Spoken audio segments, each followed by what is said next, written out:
Hello and welcome to the first episode of the Missing Collectible Podcast, where we talk about games. My name is Dibble and this is Peter. Hi. This month we played a selection of games, and we'll be talking about what we like to call the Platinum of the Month, where we get one Platinum per month, and we also we try not to double dip, where we play a game we've already played before to get another Platinum. Yeah, so there's nothing like cross-saving on a Vita, or doing a PS3 version and a PS4 version, or getting a Japanese copy of a game, or anything like that. How Just dare one you. PlayStation copy. Correct. To start off, Peter would like to talk about Assassin's Creed Unity, or like we'd like to call it, Assassin's Chest Creed Unity Chests. So many chests. There's so many chests in this game. It's ridiculous, right? We have such a background with Assassin's Creed, though, because a lot of people hate on Assassin's Creed, right? Everybody hates it. It's like, it's the same game. Everything's the same every year. They release them once a year. It's ridiculous. It's just like Lego games where you're like, but I liked the last one. But your brain goes, no, it's going to be the same thing. Don't buy it. And then you're like, well, I already bought it. And your brain's like, God damn it.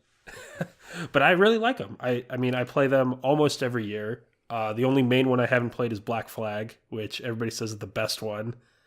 Yeah, you really messed up there, buddy. Yeah, but I've played all the other ones. Everybody makes fun of Assassin's Creed 1 and says 2 is better in every single way. I think 1 is the best one, by far. Well, 1 doesn't have trophies. Also, if you mess up talking to that woman a single time, you have to do an entirely new playthrough, and there's only one save file. So it's also important to us, right? I mean, we met because we both played Assassin's Creed 1 in college, and we lived almost next door to each other. And we were feeling each other out and being like, oh, you play games? What kind of achievements do you have? And I said, oh, do you have Assassin's Creed 1, all the feathers? And you were like, yeah, I do. Not to be that guy, but Assassin's Creed 2 has the feathers. You said, do you have all the flags in Assassin's Creed 1? It's true. It's so long ago. It's okay. Anyway. I'll forgive you for now. But this month we played Unity. We both platinumed it, even though I'm mainly talking about it. And it was a lot of fun until we got to the chess. Because there's hundreds. There's hundreds of chests. Over 400 chests, and you have to open every single one of them. And, I mean, I was making a point when playing through the main story to get every one as much as I could, and I still only had, like, 20% by the end of the game. It's absurd. It's way too many. If you don't like...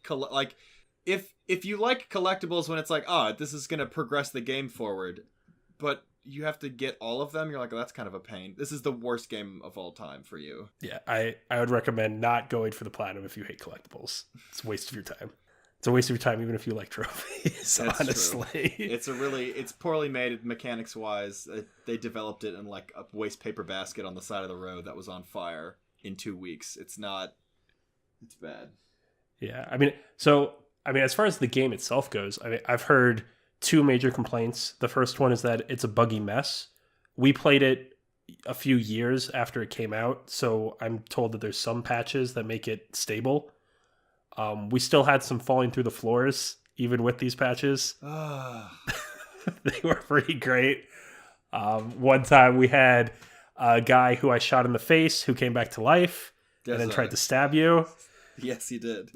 I remember freaking out distinctly because I'd never seen something of that caliber of nonsense yet in that game. We had plenty of people like clipping through doors and random crowds of people just walking through each other, standing on benches while having conversations. Never something coming back to life. That's a different level of... How do you mess that up? We had one where I jumped from the church and I went through the hay barrel and I went under the level and died. We both fell through the ceiling multiple times when we jumped in that cavern. Mm-hmm. So I wouldn't describe it as a buggy mess, but there were bugs that ruined the play, right? I mean, it wasn't fun. Yeah. It's funny because I was thinking at one point, how would what do you think about when you think Assassin's Creed? You think open world, you think parkour, you think way too many collectibles, and you also inherently have that thought of it's gonna glitch out a lot. And I was thinking, what would it be if it didn't have that glitch? I don't even know what the game would be if it wasn't a buggy mess. They've all been buggy messes, all of them. But it's still fun. I still love it. It's still fun. And then the other major complaint is really the lack of competitive multiplayer. Yeah, I really enjoyed that in Brotherhood. See, okay, I hate the Assassin's Creed competitive multiplayer. I find it boring, and I'm really bad at it. But you play it a ton. You played it when it first came out, and you've played it in every iteration since then. and you do things like you get to level 50 and you play it a lot. Yeah, I do play it. I do play it a little bit more than I should have. So I mean, having played Syndicate and Unity now, is it something that you miss? Is it something that you want the series to bring back? I wish it had some kind of tier system where you had, like, I've played a lot of Overwatch on PC, and I won't bring that up with you for the console version, but the way they gauge your skill level and put you in a, gold, silver, bronze, whatever, for how good you are. I wish they did that for Assassin's Creed multiplayer if they ever bring it back. And then people who run around shooting all of their targets, not actually being an assassin, should be put into dirt tier, get that garbage out of here servers. It's Grand Theft Auto did that. If you cheat in Grand Theft Auto Online, they put you in a server. They don't ban you. They still allow you to play their game because, you did buy it. They should still allow you to play it in some extent. But you're playing an online service, so they shouldn't allow you to ruin other people's games. So they take all the people who cheat and they put them in a server with each other so they can just cheat with each other, which I think is a very good... I think that's a very good idea. But they should do that with Assassin's Creed multiplayer, where everyone who runs around being the least... hidden stabby stab of all time should be in a server with other people who were bad like that. Because if I'm trying to go for high or low profile kills that are worth a ton of points where I stab someone really stealthily and get away, the worst thing is if you're stalking your target for more than a minute and a half and some guy just runs up and shoots them and runs away. It's infuriating. But it'd be easy to make a system to track those people, right? Because that's how you get the least amount of points, is shooting people. Exactly. I believe if it tracked, what your average points were per kill. But then the problem, I guess they would have it so you have, 3 or 4 placement assassinations, and they give you all the abilities.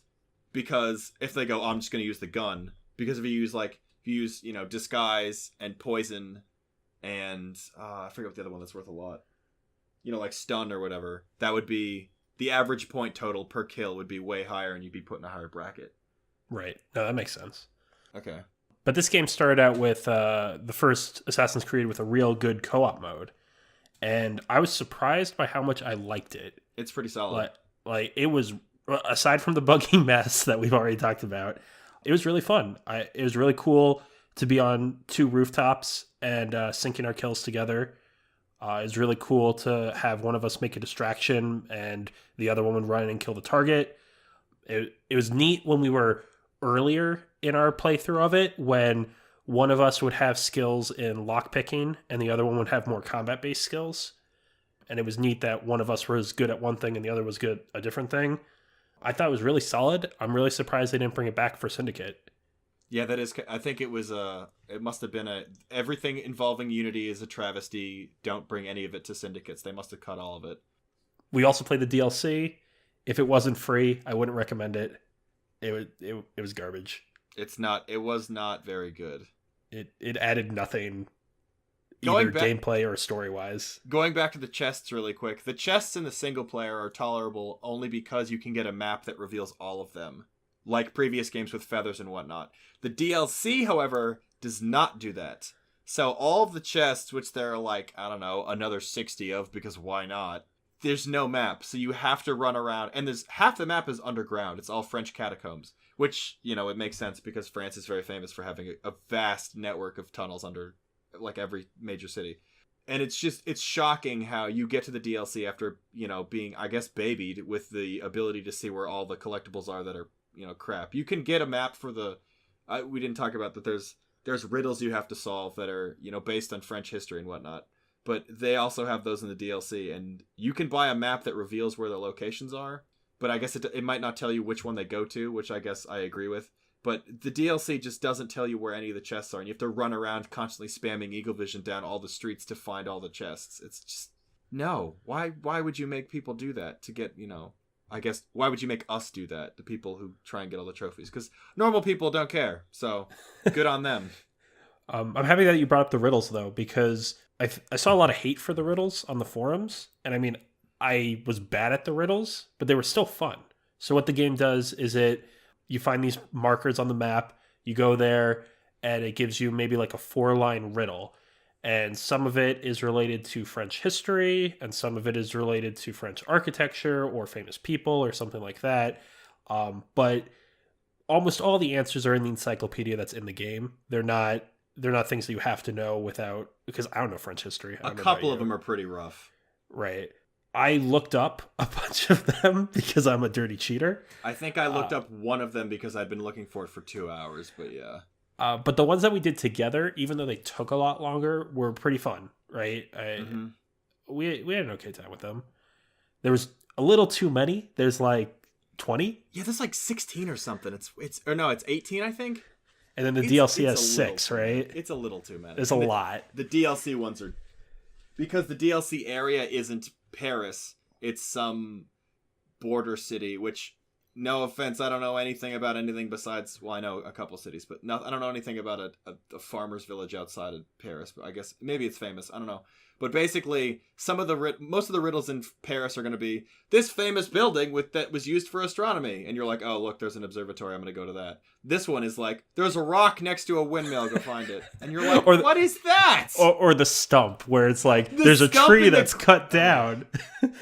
Go find the stump, and there's like 18. There's so many stumps in this stupid area. It's stupid. I think and most of them have lasting qualities where it's like, oh, it's a building that would still exist, because I think they were supposedly written by not Nosferatu. Nostradamus. And one of them is talking about crows, and if you go to where the symbol is, there's crows on the rock above it.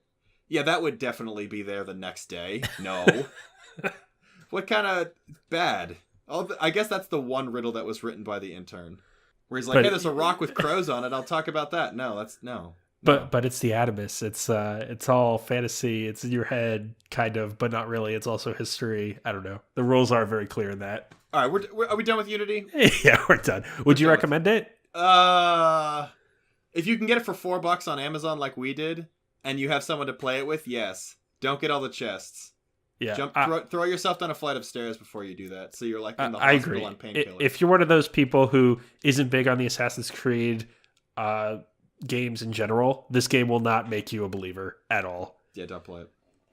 But if you like all of them just because they're dumb, then go for it. It's a fun game. I also played Dishonored 2. I got it for real cheap on Amazon during a deal.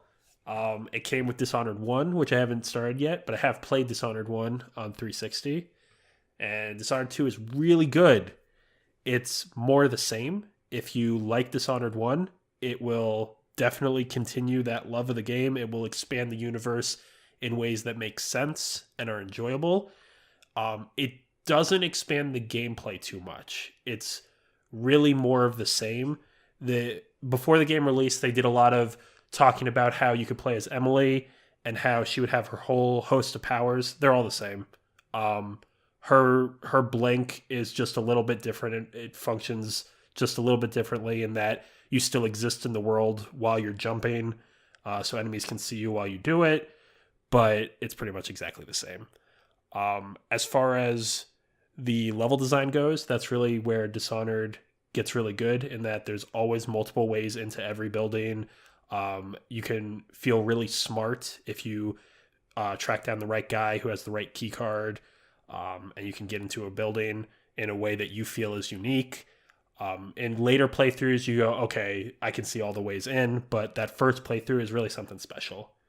So, and did you do a stealth playthrough first, or did you do a murdery stab stuff? I did a stealth no-kill playthrough first. It was kind of a pain in the butt. Dishonored has like a really finicky system when it comes to alerting guys that takes a little getting used to. That took a little time to get back in sync with, because it's been years since I played the first one. But it makes it easier because this game adds quick save and quick load even on consoles. Thank God. Which is a really good feature, but it also makes you think, wow, is that really the best new mechanic in the game? Is quick save and quick load? Yeah. And it is. Like, hands down. From a narrative standpoint, I don't really understand why you can play as the old protagonist. What do you mean? Well, the whole first game is about, Dishonored 1, the spoilers, the Empress is assassinated and you're her bodyguard. So they immediately blame you because that makes sense. It's like assuming it. Oh, I guess that isn't a terrible assumption. Yeah, I mean, you're the only one with her when she dies. Because the they daughter's have with these her as well, I believe. But they have like teleporty assassins that kill her and then teleport away. So then you're blamed, so you have to go around with an underground rebel organization to try and kill all the people who seized power. And then you're building a relationship, I think. Like you save the damsel in distress, aka the daughter of the Empress, so that she can take over the throne. And in the second game, you should be playing as her, but you can also play as the first guy again to make her the damsel in distress again if you have no sense of. Well, the game does this weird thing in the first 5 minutes, and this really isn't spoiler territory because it's right in the beginning. But the main enemy of the game, right when you need to pick who your character is, whoever you don't pick gets imprisoned in stone. And it's like, okay, if she can do that, why doesn't she just do that with both of them? Yeah, it's kind of dumb. It's just one of those things story-wise that goes, huh? Why? But this game does some interesting things with Dowd. If you liked the DLC of the first game, definitely check it out. And it's definitely set up for DLC for the second game that should be pretty cool. Not like the first DLC in the first game where it was just challenge mode? Are you sure? Yeah. No, those trials are horrible. I'll talk about those another time, though. Okay. Because I'll play Dishonored 1 at some point again and want to stab myself in the eyes. Okay. I'll talk about what I got in November. I did the Sleeping Dogs Platinum, which I'll have to recall back because I played most of that game over several years. It's a GTA style game set in Hong Kong where you play as it's got a cop versus thug style gameplay where when you're playing a mission you can earn cop points by obeying the law even though you're pretending to be a gang member for the police department that you work undercover for. So you can gain cop experience to get things like, takedown moves if you the way you execute people, because obviously you try and act under the law in certain ways, but you also act above the law as a gang member to try and max out both XP trees at the same time, which I don't totally agree with, but at the same time it's a great way to handle a GTA style game because most Grand Theft Auto clone type games are run around in a city doing whatever you want. But at the same time, it kind of makes you feel more as the character because he's an undercover cop who comes back to get rid of a drug ring, or I can't remember the exact plot. Apologies, it's been a while. But you're trying to be this cop who's being a thug. So at all chances, you don't want to be a crazy mass murderer. You want to obey road signs and whatnot. It's not like you're gonna get pulled over. Can your if you aren't doing that, and so you're stopping at all the stop signs and that sort of thing, can your other gang members be like, "What are you doing? Yeah, why are you such a nerd?" Unfortunately, they couldn't go that deep with how far they took that concept because it would be too much, really. But yeah, hitting things when you're like, let's say one of the missions is you're in a car and you're driving to, I don't know, some gang member's house to pick them up to make a hit or whatever. If you hit road signs and hit other cars and stuff, you'll be penalized, and you won't. It's not like you get money; is you get less experience towards that skill tree. So you have your cop skill tree and your gang member skill tree, and I really like the way you're incentivized to want to do both very well. When you're in combat, you want to get headshots, you want to get good takedowns and disarms, but when you're not in combat, you want to obey the law and minimize civilian casualties as much as possible. Because that's the problem I'm going to bring up. You're heavily penalized for screwing up as a cop, and you're minimally benefited by being a better gang member. Getting headshots is such little XP more than not like getting a normal kill that it's a complete disparity that I think could have been tweaked. And their solution, Square Enix, was it Square Enix who made that? I think it was. Their solution, no, it wasn't. I was going to say Square Enix. What are you talking about? I don't know what I'm thinking of. Their solution to that was to offer as DLC an instant level up and one of your skill trees. Wait, so you can buy for real money a level up? Yep. That's messed up. So it's an open world game in Hong Kong where you drive around, and it's got. See, I did a terrible job of explaining this. I'm gonna do better in the future. Where there's Batman style melee combat. It's very good. It's very refined. Where you do square and X does the takedown move. There's counter moves. There's grabs. There's grapples. It was made by United Front Games and Square Enix Europe. Okay, so Square Enix was involved. All right, I'm not crazy. So you do know what you're talking about. Yes. Okay. And it gets a little on the heavy-handed side in a couple of ways. Also, you do a lot of things that I feel out of character doing. So it has a tiny role-playing aspect where it's like we don't have to do that. Where there's a lot of executions you have to do for certain achievements and certain stat challenges. Where you'll be fighting a group of like an enemy gang members in, I don't know, a construction site, and you can like smash their head into a table saw that's on, and I'm like, that's a little much. Or you can like shove them in a wood chipper, and I'm like, what is? Am I a serial killer or am I an undercover cop? Because then 10 minutes later, you'll get a text message from the police chief saying there's like a female a prostitute trafficking circle that he wants you to bust, and you got to go collect evidence. And then he's like, I busted the criminals, boss. And I'm like, I just threw a guy in a wood chipper 10 minutes ago. I want to play the game that follows Sleeping Dogs and does the court orders and being like, okay, we know you were undercover, but you took it a little too far in every aspect. But it's good. It's definitely good. I should have stuck with it. It's one of those games where, just like I'll talk about it in the future when I finally platinum it, Shadow of Mordor. If you play a game a lot and the game opens up, if you don't stick with it once it opens up, when you try and come back to it, you're like, I have no idea what I'm doing. What collectibles don't I have? I don't know which missions I haven't done. And you check the trophies and you're like, oh, I'm missing so many things. But on that sense, collectibles are good. Hacking cameras is good. Most of it's very manageable. The worst part, I think, is you have to save up most of your money and then make sure you're wearing certain outfits that you buy from stores that give you discounts. Like you can get XP boosts in your gang experience or your cop experience depending on what you're wearing during certain activities. But you can also get like the Master Negotiator suit that reduces how much things cost by like 20%. And you need to buy every car in the game for an achievement. Why? So make sure you never buy anything without wearing that, because you are basically burning a pile of money. Because you get to the end of the game and you have to buy, with like 20 million Hong Kong dollars, you have to buy like 100 cars, and each one of them is like $200,000. And it's, where am I going to get that money? Because you can't replay missions for money or anything like that. Do you want me to open that bet? That's the main complaint I have with this game. Yeah, go for it. The cop experience, you get like nobody's business. And there's also face experience, which when it maxes out when you're doing in combat, it makes everyone kind of afraid of you. Like, holy crap, you just decked 5 people in a row. Makes sense. It flows. But the gang experience, like I said before, where you get almost nothing for being better at being a gang member. I beat the game, and I was halfway to the final level up. The only way to get more gang experience is replaying story missions and doing better than you previously did by an entire level. So there'll be...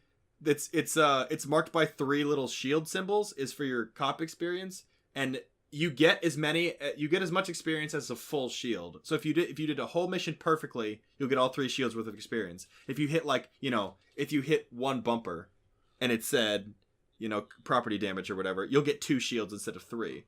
So with gang experience, because it counts up instead of cop experience, which counts down, you have to go above and beyond with every perfect counter and headshot and disarm to get maximum experience. And unless you get a full triangle above your previous experience, you won't get any more when you replay a mission. So did it feel like work in the end? With that little bit left, I replayed 3 missions and did slightly better in all of them, and I only went up like an 1/8 of the meter that I had left. So I know why they put that DLC there, to buy that last experience level, because I did. I was like, my time is more valuable to me than playing these story missions over and over and over again trying to get a perfect score. So I bought it. It was like $1.99, and I hate myself for those $2 that I spent. But you're who they're marketing towards. I'm so upset about it. Don't remind me. So Sleeping Dogs, would you recommend it? Chinese Batman or Hong Kong Batman, I would absolutely recommend. The collectibles are very manageable. The gameplay is very fun. The XP is total crap. But besides that, it's a very solid game. I barely talked about the gameplay at all, but let's move on to my second game this month, which was Deadly Tower of Monsters, which I absolutely loved in every possible facet. It was solid in every way. It's a PlayStation Plus game for November? It was a PlayStation Plus game for November. It's a 3D or third person, I would say isometric-ish, hack and slash shooty game based on classic monster movies, where the idea is you're replaying a movie that was filmed, and the director is commentating your playthrough as if it was the film that he's doing a commentary track for on the DVD box special, that's a fantastic idea. I love that. It was great. Schlockian. Does it have a fourth wall breaking type of feeling to it? Oh, plenty. Constantly. Okay.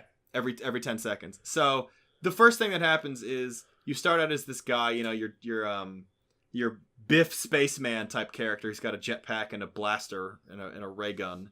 And you're shooting all these characters, and he's like, "I love this movie. It's great." You're shooting and we totally actually hit those extras. You think those guys are those are dummies? They're not. We really punch those guys in the face, and you're like getting into it, and then you find out that your character starts at the base of this giant tower, and that's the whole thing, the Deadly Tower of Monsters, and it's got every classic movie trope that you fight through. The first thing that you fight when you're on the ground level is dinosaurs, and you're thinking the first thing you see is these dinosaurs look really choppy. Is this animation bad? And then the director comes over and says, so we had to stop animate all the dinosaurs because we couldn't get the guys in suits to look good. And you realize, oh, that's the joke. You realize it's supposed to look like stop animation that you're fighting in game. It's not bad animation, it's intentionally bad animation, which I thought was a wonderful touch. And that really sets the tone for the entire game. Is anytime there's something that looks bad, it's intentionally bad because it's supposed to mimic classic monster movies. And you got your giant gorillas and your spacemen from Mars and your intelligent monkeys and giant ants and everything. It's wonderful. And there's a talking robot. That's really cool. It reminds me of Borderlands in some sense, when Borderlands would do things like when you need to go on that mission to name the one enemy, and he comes up with all these ridiculous names, and then the UI in the game actually renames it those different things. Mm-hmm. That sounds really funny to me. Yeah, the touching on the achievement side, it's very doable. It's very manageable for a platinum. I didn't follow a guide at all for getting any of you have to shoot targets. You basically climb this tower the whole way up, and it keeps changing theme. It'll go from a jungle theme to an Aztec theme to a sci-fi theme to a whatever mad scientist theme. And up the way, you get this gun that you use to shoot down the side to shoot stuff that's coming up to you. And there'll be little targets you're supposed to shoot. And there's also rings that you jump through by jumping off the tower, and you teleport back up to the top. And it's definitely implied you're not supposed to think too much about it, because why would the character do that in the movie? But who cares? It's a great game. So I didn't need a guide for any of that stuff until the very end, when I think I had 2 or 3 targets out of 50 missing. And I was like, I did pretty well. And then there's 6 film reels you're supposed to find that are hidden on the tower in what the director describes as backstage. And those are pretty fun to find. And the collectibles, or not the collectibles, the specific achievements are doing silly things like, meet the captain of the ghost pirate ship. And if you look down from near the top of the tower, there's this ghost ship sailing around in the ocean around the tower, way off in the distance. You have to jump off and try and glide to it. And you land on it. The director comes up and he's like, well, we tried to get a pirate ghost ship in, but then everyone was like, that's dumb. Why would you have that in your movie? And I was like, okay, fine. We'll put it in the background. So it's good fun. It's absolutely fantastic. And I would say there's no challenge. It's very, very easy. I've died a couple times, but it was because I was trying to do something else, like parry, or do some counter move. You upgrade the weapons that you get. You get guns and clubs and swords and whatnot. And I think I'll give one shout out, which is you get a lightsaber at one point, and it's called the laser sword. And if you upgrade it twice, it gets the Kylo Ren side guards, and I absolutely loved that. I thought that was great. So it sounds like you'd recommend it. I would absolutely recommend it. I feel like it doesn't appeal. I feel like the theme doesn't appeal to a lot of people because they've never seen those old crap monster movies, and I've seen a ton because I watched Mystery Science Theater as a kid. But if you can get to it, I'd definitely say give it a shot. And it's free if you have PlayStation Plus, so go for it. All right, do you want to move on to the main show topic? Sure. Now that we're halfway through? Yeah. So, since we're the Missed Collectibles podcast, even though we're not always talking about collectibles, I think it's a good first topic to say, what are good collectibles in games? And what are examples of absolutely terrible collectibles like Assassin's Creed Unity? I think the best collectibles are things that give you something more than just a trophy or an achievement, right? Yeah. It shouldn't be just a milestone. Because those feel like when you're getting them that you're just doing it for the trophy, and it's a chore. A lot of the time, I don't mind that because it's another thing to do. And a lot of the time, when I see a collectible list and I say, oh, maybe I don't know what I'm going to get out of this, I'll just put on a movie or something and go grind them out. Which isn't it's the best thing. I know most people I know are like, why would you ever waste your time doing that? And I don't see it as wasting my time because I'm watching a movie I wouldn't otherwise watch. It can be fun, especially... So, like, I had fun with Infamous's collectibles because it's fun to move around in that world and to use the powers just getting around. And there wasn't 400 of them. It's a very good point. I think the number of or the amount of collectibles you have to get in any given situation is definitely, like, most people went, oh, Grand Theft Auto shooting pigeons, that sounds like fun. How many? 200? I'll pass. Yeah. And then, of course, most of them are up on a really high building that you can't get to. So you have to snipe them with a sniper rifle, which I don't know if you've ever played a game where you shoot a gun in public. But fun fact, you get in trouble real fast. Yeah, so, I don't like that. Yeah. I think good games also give you a way to find the collectibles, be it some type of special vision that will see them through walls or a map of some kind that you don't have to buy with real world money. That you can somehow access in-game, or even I'm sure there's been games where after you get a certain number of collectibles, the rest of them are revealed on the map, and that's a good system as well. I think if we want to talk classic examples of collectibles, I think if they unlock more gameplay, let alone just, like the blast shards you said in Second Son, or Infamous in general, you can use them to increase your power, but you don't need to. You could easily beat the game without getting any of them. But I think if you're looking at a classic example, like collecting all the boxes in Crash Bandicoot and getting, since that's coming out next year, I thought I'd bring it up. You get a gem, and then it's like, well, what do I need the gems for? Well, if you get enough gems, you get bonus levels in, I believe the third one. I don't remember what the gems do. The gems get the secret ending in in Crash Bandicoot 2, but in Crash Bandicoot 3, if you get enough gems, you unlock the secret world where you can do more time trials, and you should reward a player for going above and beyond to do a challenge like getting all the boxes, which I would consider a collectible, to reward them and say you get to do more of the thing that you enjoyed clearly because you did it. Right. In more than a here's 20 gamer score, here's a bronze trophy type of reward. Yeah, it's not. I'm even okay with like concept art or background videos. I think those are cool. I think we're very much in the niche on that, though. I think most people go, oh, thanks for the concept art, jerk. Yeah, that's true. Yeah. Especially since a lot of those go on YouTube next day anyway, because people find them and then just upload them. Mm-hmm. So what are bad collectibles? I mean, we've talked about Assassin's Creed having hundreds of collectibles. Complete collectible overload, yeah. I think a lot of people think of Crackdown is another one that has just hundreds. Oh, the glowing orbs that give you stat boosts or whatnot? Just because there's so many of them. There's way too many. I think it's staying on the Assassin's Creed train. They're not exactly a collectible in that fashion, but I would still classify them as doing that. When you unlock in every Assassin's Creed game except the first one, there's end game armor you can get by, I think in 2 or maybe it's Brotherhood, you go to a bunch of dungeons and you complete a thing to get a key, and you use the keys to unlock the cage to the final armor. And it makes sense that you shouldn't be able to get that day one, but at the same time, it's really crappy to have one of the dungeons locked away in an area you can't get to until the very end of the game.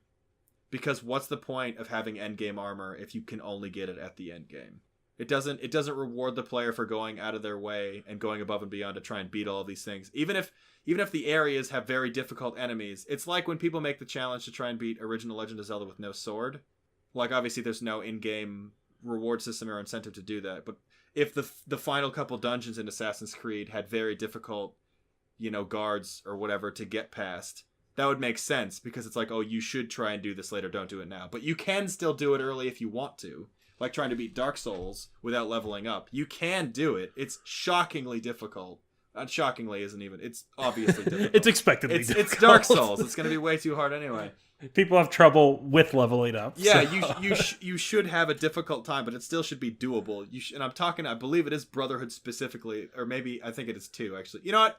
Assassin's It's Creed. one of them. It's one of the Ezio games. There's a big memory wall that just says you can't go here yet because we don't want you to, and that's where the last Remus dungeon is, and you can't get the final armor until you get that. And it's only unlocked in like memory sequence 11 of 12, and I feel so gypped. Like I wanted to try and beat that to get the armor or whatnot. You know, even if it's not armor, just don't lock things behind a story progression wall. Yeah. It doesn't seem fair to the player. You put this challenge in front of them and you say we can't do it yet. It's like, why would you tell me about it if I can't do it yet? You got another one? No, I mean that's pretty much it as far as I think about them. I'm discluding things like collectible based games, which I really do enjoy. Things like Banjo-Kazooie, where the entire game is just collect as much junk as you can. Hey, not junk.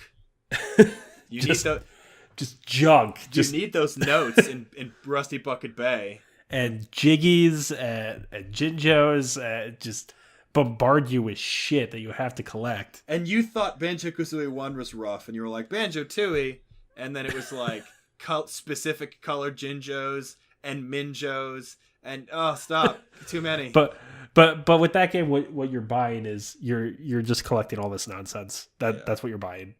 Not to get into Banjo-Kazooie, but yeah, I think Banjo-Kazooie 1 did it very well, and Banjo-Tooie went a little too far in a couple places.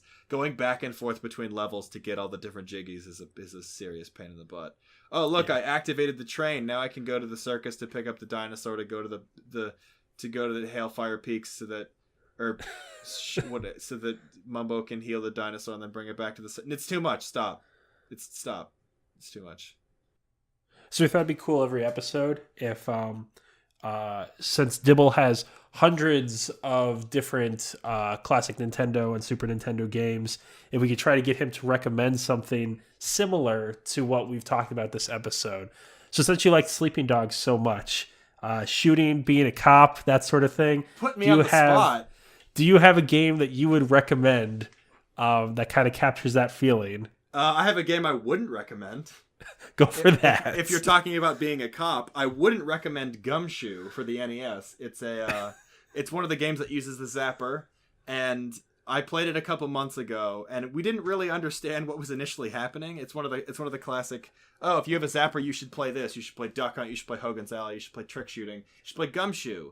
And I was like, I wonder what's the hubbub about it. So you play as this guy who walks sideways. It looks like you're playing Mario with a guy in a trench coat, and you're supposed to shoot him to make him jump. And either it was the TV or what, but making him jump is such a chore by shooting his feet or whatever. So that's the whole game. Is you point the zapper at him? We didn't get far enough to find out the whole game. We gave up. We got too mad. It was just bad. I don't know. Maybe we were bad, but I wasn't having a very good time. What's a cop game that's good? Super Nintendo, maybe? Is there anything? Well, for when all right. So shooting and oppressive regimes, I'm going to recommend Blackthorn for the Super Nintendo, which is one of the first Blizzard games you can even find. It's one of the oldest ones they've ever made, unless you go even farther back to I don't even know if they have anything older than that. I'd have to do a look. But you play as this worker in a mine. And he's got a shotgun with infinite ammo, and he's got bombs, and he blows up doors, and it's a 2D. Have you ever played the original Prince of Persia? It's that style of jumping on platforms. You have to jump vertically. It's also like flashback, and I just love the idea of this character. He looks like the Terminator basically, and you're shooting these ogres. And it's so Blizzard is what it is, and it's great. And that was again one of the worst descriptions of a game I could possibly. I'm bad at this. And that's on the Super Nintendo? That's on the Super Nintendo. I believe it's only I don't believe it's on the Genesis. You'd have to don't quote me on that. I think it's only on. I think that the greatest aspect of the game, which drew me into it as a kid, because I got it from my grandfather, was if you get shot because you have a certain amount of health, the enemy will laugh at you. And then one of the cool things Blackthorn does is he can shoot behind his back, because you can only face the two directions. But you can do the thing where you duck into the background and the shadows to hide, so it's kind of faux 3D. Is you can turn around and then shoot the shotgun behind your back. So you let the guy shoot you, and he just goes, huh, huh, huh, huh. And Blackthorn just goes, and shoots him with the shotgun behind him. I love it every time. It's like, so satisfying. And it gets it gets, you escape the mine eventually. I don't know how far I ever got past. I should go back and finish that. You escape the mines, and you discover there's a regime. It's like an evil emperor's like enslaved the land, and there's all this nonsense. And it's definitely got it's classic Blizzard story where there's orcs and elves and humans and whatnot. But I like the gameplay of kind of hiding out and trying to sneak your way past these guards, and you have to find an inn to either throw a bomb at them or get a cheeky backwards shotgun blast. It's great. Don't play Gumshoe.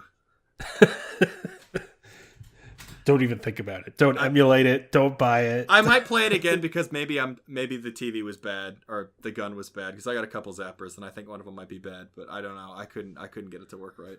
Did the original Nintendo come with a zapper when you bought it? There was a bundle pack.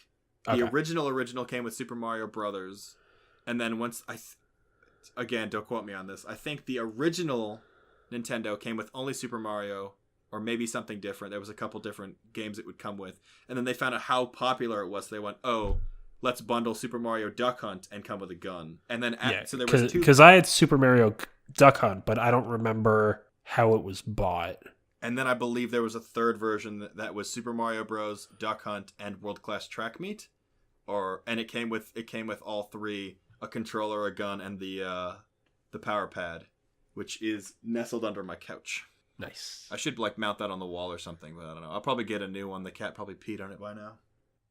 So yeah, I'll try and actually have. Although I kind of liked the way you put me on the spot, I'll try and have one game prepared, and then you can go. What's a game you've played like this? And I'll go, because that was kind of fun. I wanted to surprise you. Yeah, that was good. Keep you on your toes. Yeah. So we talked about retro games. We talked about the past. What are you looking forward to in the future? What's coming out relatively soon that you like, that you've seen a trailer for? Maybe you played a beta for, or something like that. Well, we're going to talk about Last Guardian's finally coming out. Did you play Ico? Yes, I played Ico for about 5 minutes. Okay, because I've only played Shadow of the Colossus. If it's anything like Shadow of the Colossus and Ico, the character's going to flop around and be what Team Ico calls realistic, which is... The camera's going to be bad. The camera's bad and your character flops around, but you can drag a character away from shadow monsters and make them climb ladders, or they can't, and you have to, make a bridge for them. I love the gameplay of Shadow of the Colossus. I hate the controls, is all I'll say about that. And I get yelled at all the time. They're like, "How dare you! Get out of here!" No, I think that's a pretty common opinion. People keep saying that recently that Shadow of the Colossus is really dated as a game, but I played it for the first time really late. I played it in 2012 for the first time because everyone was talking about it. I still felt it was fine. No more than current games are a pain in the butt sometimes. Yeah, that's true. I think so. For in very recent or in very soon history, I think I'm looking forward to Last Guardian. I'm not going to buy it day one because I'm not unless it's a crazy game I've been looking forward to for years, which I know a lot of people have been. Even if sometimes I still don't do that. I think the last game I did that with was Super Mario Maker, and I really regretted that because Metal Gear Solid 5. You bought that pretty much day one. I didn't. I mean pre-order. The last game I pre-ordered was Mario Maker because I was totally on board. And I got burned on that pretty bad because you don't get any of the building blocks immediately. And that was what a disappointment that was. But yeah, no, I didn't pre-order Metal Gear Solid 5. And then the day it came out, somebody else was playing it. And they were like, "Hey, this game's great. What the heck's wrong with you?" So I was like, "Oh!" And I bought it immediately digitally and played it. In the distant future of 2 months away or 3 months away, super looking forward to Yooka-Laylee. Super looking forward to Bloodstained Ritual of the Night. I'm obviously going to talk about those in the future. And Neo Feudal Japan Dark Souls is gonna be great. Oh yeah, we're huge Dark Souls fans. Yeah, if that wasn't blatantly obvious. I mean, we only talked about it for about 30 seconds, but yeah, we'll talk about it in detail another time though. I'm sure we will. All right, that's the show. We did it. We did our first show. It was a train wreck. A little bit. Where can anyone who would accidentally listen to this contact us? Well, we're available on email on the Missing Collectible. I'm sorry, that's just Missing Collectible, not the Missing Collectible @gmail.com. With an I, not with an A. As I recently discovered. to make it as confusing as possible for you. Collectible with an I is a noun. Collectible with an A is an adjective, which I didn't know because every time you type that word in, Microsoft goes, I don't know what you're talking about. And I'm like, I know this isn't spelled wrong. I only got around to finding that out the other day, so embarrassing. And then you also Twitch scream. I Twitch scream. Yes, I do scream on Twitch quite a bit. That's what we call it when you're yelling at your camera. I do that a lot. I stream twitch.tv/wearetwoface. And is that 2 spelled out or 2 the numeral? 2 spelled out. Cool. All right. And that's it. Catch you next time. Wee!